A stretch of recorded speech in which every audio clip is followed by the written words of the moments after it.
Pernah gak sih kalian ngerasa kalau sepak bola sekarang itu bukan lagi soal siapa yang jago gocek bola, tapi soal siapa yang saldonya paling gak berseri?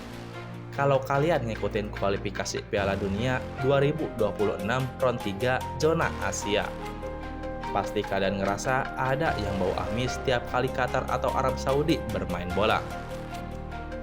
Banyak yang bilang kalau mau lolos ke Piala Dunia itu harus keringetan. Tapi bagi dua negara ini, tuduhannya berbeda. Mereka katanya cuma butuh tanda tangan di atas cek yang nilainya selangit. Tuduhan bayar slot ini bukan cuma bualan warung kopi, tapi sudah jadi narasi global yang bikin fans bola di seluruh dunia, terutama di Asia, geram bukan main. Apakah ini cuma rasa iri dari negara yang kalah? Atau memang ada skenario besar di balik layar hijau yang sengaja diatur supaya para sultan ini tetap bisa mejeng di Amerika Serikat nanti? Yuk, mari kita bedah.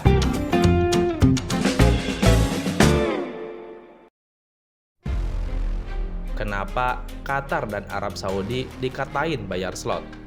Jawabannya simpel. Kejanggalan yang gak masuk akal selama kualifikasi. Kalau kita bedah satu-satu, daftar dosa pengadil lapangan di laga mereka itu panjangnya udah kayak antrian sembako. Kita mulai dari Qatar. Masih segar diingatan kita gimana drama mereka di beberapa laga krusial. Salah satu yang paling bikin geger adalah insiden bola gaib. Ada momen di mana bola sudah jelas-jelas melewati garis gawang keluar dari arena permainan. Tapi wasit tetap anteng dan menganggap permainan terus berjalan. Sampai akhirnya tercipta gol untuk Qatar. India adalah salah satu korbannya. Protes keras dilakukan. Tapi ya tahu sendiri, keputusan wasit di lapangan itu mutlak, meski salahnya sudah level amatir. Belum lagi soal injury time, sering banget kita lihat tambahan waktu yang awalnya cuma 6 menit. Tiba-tiba molor jadi 10 atau 12 menit tanpa alasan yang jelas. Atau lebih tepatnya, waktu baru berhenti setelah Qatar berhasil mencetak gol kemenangan. Ini bukan soal taktik, tapi soal gimana waktu bisa dipesan sesuai kebutuhan. Lalu gimana dengan Arab Saudi? Di bawah pengaruh dana melimpah dari Public Investment Fund (FIV), Arab Saudi mendadak jadi anak emas yang gak boleh tersentuh. Tuduhannya bukan lagi soal taktik di lapangan, tapi soal gimana pengaruh uang mereka bisa membeli kenyamanan. Kejanggalan paling nyata sering terjadi di kotak penalti, kontak fisik minimal yang kalau di laga lain dianggap biasa. Di laga Arab Saudi bisa langsung berubah jadi hadiah penalti. Sebaliknya, kalau pemain lawan dilanggar keras di kotak terlarang Saudi, wasit tiba-tiba kena penyakit rabun senja mendadak. Coba lihat penggunaan VAR. Teknologi yang harusnya bikin bola jadi adil di tangan wasit yang memimpin laga dua negara ini seringkali malah jadi alat untuk melegalkan keanehan. Wasit seringkali enggan ngecek monitor VAR kalau itu merugikan tim Sultan. Tapi bakal sangat teliti nyari kesalahan lawan sekecil kuman demi keuntungan mereka.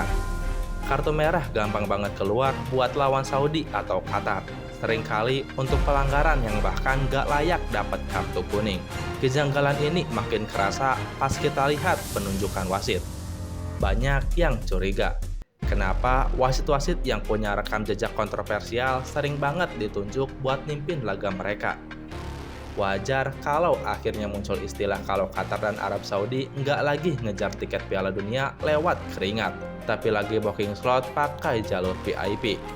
Bagi mereka, kalah itu nggak ada dalam kamus selama harga yang ditawarkan cocok buat para pengadil lapangan.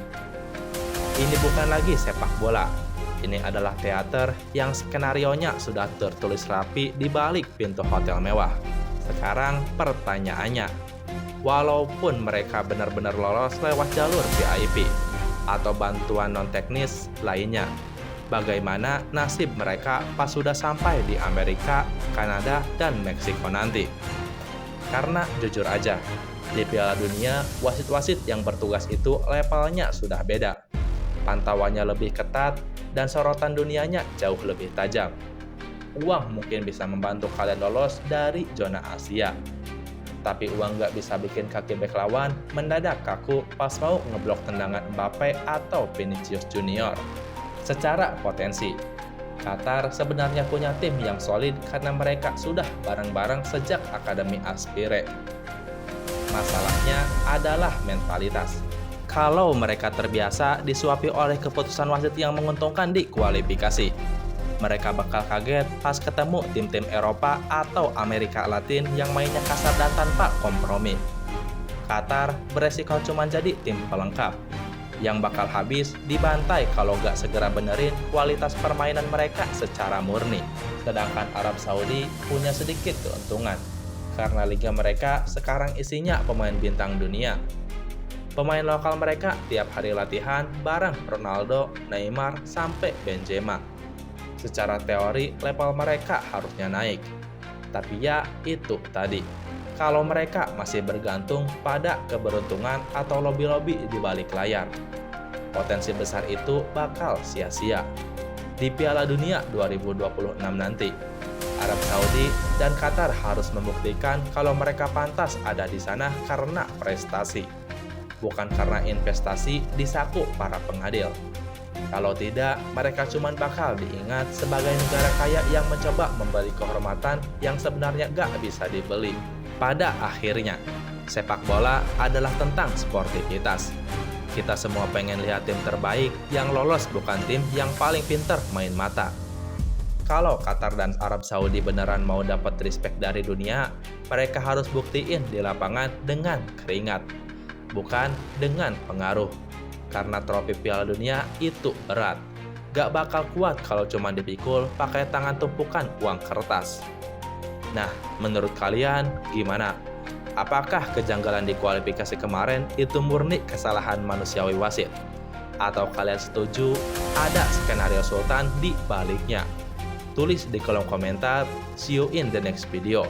Bye-bye.